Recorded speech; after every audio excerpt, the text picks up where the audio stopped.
अस्सलाम वालेकुम की हाल है प्यारिओ। उम्मीद है तुसी ठीक होने आ यार। पिछले दिनों दुबई च एक शो होया जिथे संजय दत्त साहब ते वसीम अकरम साहब ते मिस्टर पतलू साहब बहुत सारे होर भी एक्टर जिहड़े कि उत्थे आए। लेकिन उहदे च जिहड़ी गल मैनू बुरी लगी, ਜਦੋਂ ਤੁਸੀਂ ਸ਼ੋਹਰਤ ਦੀਆਂ ਬੁਲੰਦੀਆਂ ਚੜ ਰਹੇ ਹੁੰਦੇ ਆ ਨਾ, ਤੁਹਾਨੂੰ ਬਹੁਤ ਸਾਰੇ ਇਹੋ ਜਿਹੇ ਮਕਾਮ ਆਉਂਦੇ ਆ ਜਿੱਥੇ ਤੁਹਾਨੂੰ ਸਬਰ ਦਾ ਮੁਜ਼ਾਹਰਾ ਕਰਨਾ ਚਾਹੀਦਾ, ਕਿਉਂਕਿ ਉਹ ਜਿਹੜਾ ਤੁਸੀਂ ਗਲਤੀ ਕੀਤੀ ਹੁੰਦੀ ਆ ਤੁਹਾਨੂੰ ਆਖਰੀ ਟਾਈਮ ਤੱਕ ਤੁਹਾਡੇ ਮੂੰਹ ਤੇ ਉਹ ਚੀਜ਼ਾਂ ਵੱਜਦੀਆਂ। ਲੋਕ ਤੁਹਾਡੇ ਸਾਹਮਣੇ ਤੁਹਾਨੂੰ ਵੀਡੀਓ ਵਿਖਾ ਕੇ ਪੁੱਛਦੇ ਆ ਕਿ ਇਹ ਟਾਈਮ ਸੀਗਾ ਤੇ ਤੂੰ ਇਸ ਤਰ੍ਹਾਂ ਕਿਉਂ ਕੀਤਾ ਸੀਗਾ। ਅੱਜ ਤੇ ਤੁਹਾਡੇ ਇਰਦ ਗਿਰਦ ਸਿਰਫ ਤੁਹਾਡੇ ਦੋਸਤਾਂ ਦਾ ਜੰਜਟ ਹੈ। ਕੱਲ ਨੂੰ ਜਦੋਂ ਦੋਸਤਾਂ ਦੇ ਨਾਲ ਉਹ ਲੋਕ ਵੀ ਆਣੇ ਜਿਹੜੇ ਸਵਾਲ ਕਰਨਾ ਜਾਣਦੇ ਆ, ਫਿਰ ਤੁਹਾਨੂੰ ਜਵਾਬ ਦੇਣਾ ਔਖਾ ਹੋ ਜਾਏਗਾ। ਹੋਇਆ ਕੀ है जी, सारी गल तो अज करते हैं कि दुबई च एक शो होया जिथे बहुत बड़ा इवेंट सीगा कोई, ते संजय दत्त साहब नूं भी सद्या सीगा, वसीम अकरम साहब भी सीगे, ते उत्थे ही मिस्टर पतलू साहब नूं भी सद्या गया। मिस्टर पतलू टिकटॉक का एक स्टार है, बहुत बड़ा स्टार है।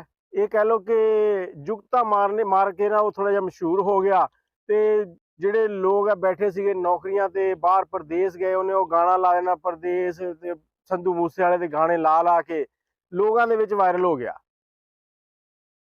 अज वो बैठा करोड़ों रुपये कमा रहा, तो अल्लाह पाक उन्होंने तरक्की देवे, अल्लाह पाक उन्होंने होर इज्जत देवे।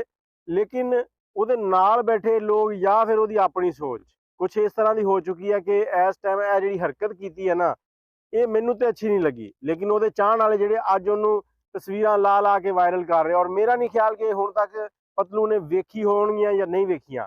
अज मैं यही कहांगा कि अगर पतलू ने वेखियां, और ये वीडियो भी मैनू जिस तक लग रहा जिस तरह वो शूटिंग हुई है कैमरे नाल, उत्थे वीडियो स्क्रिप्ट बनाया गया कि पतलू ने जानबूझ के किया।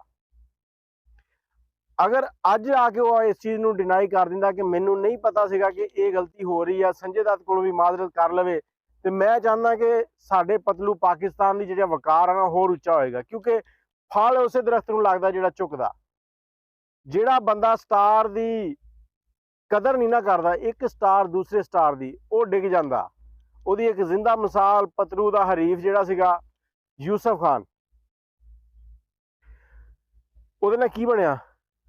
एक टाइम सीगा वो कहंदा सी मैं आ ते लाइव आ, मैं आ ते टिकटॉक आ। अज वो है नहीं गा, टिकटॉक फिर भी हैगी आ, ये लोग फिर भी हैगे आ। हुण किते किते उहदियां वीडियो आंदियां, लेकिन वो खत्म हो चुकिया। लोग उहदे चाहण वाले उहनूं पसंद ही नहीं करते।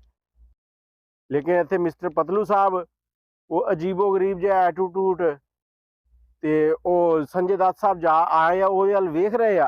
तुसीं ये ना कहना कि मैं गलत बना कह रहा, थोड़ी जी वीडियो वेख लो पहले।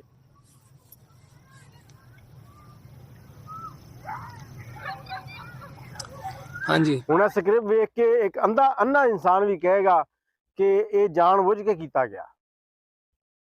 ते संजय दत्त ने की ਇਹਦੀ तारीफ सोची होगी दिल च, लेकिन उस बंदे ने एक जुमला नहीं कढ़िया। ਉਹਦੀ मतलब ਉਹਦੀ एक्टिंग, ਉਹਦਾ कमाल देखो। ਉਹਨੇ एक स्ट्रगल की है, दुनिया च ਉਹਦੀ पहचान आ। जिथे वो खड़ा हो जाए हज़ारां दा जुरमट खड़ा हो जाता।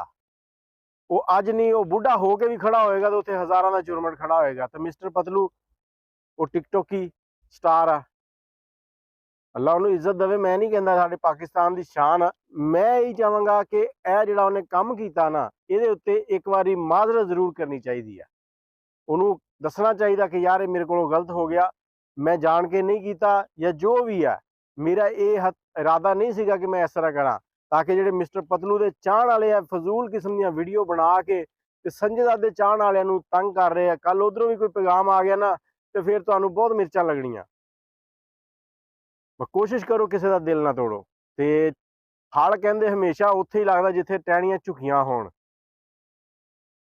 जात दी कोड़ किल्ली ते छतीरां नूं जफ्फे, ये काम ना करया करो। इहदे नाल ही मैनूं इजाजत दिओ, दुआवां याद रखियो। अल्लाह हाफिज़।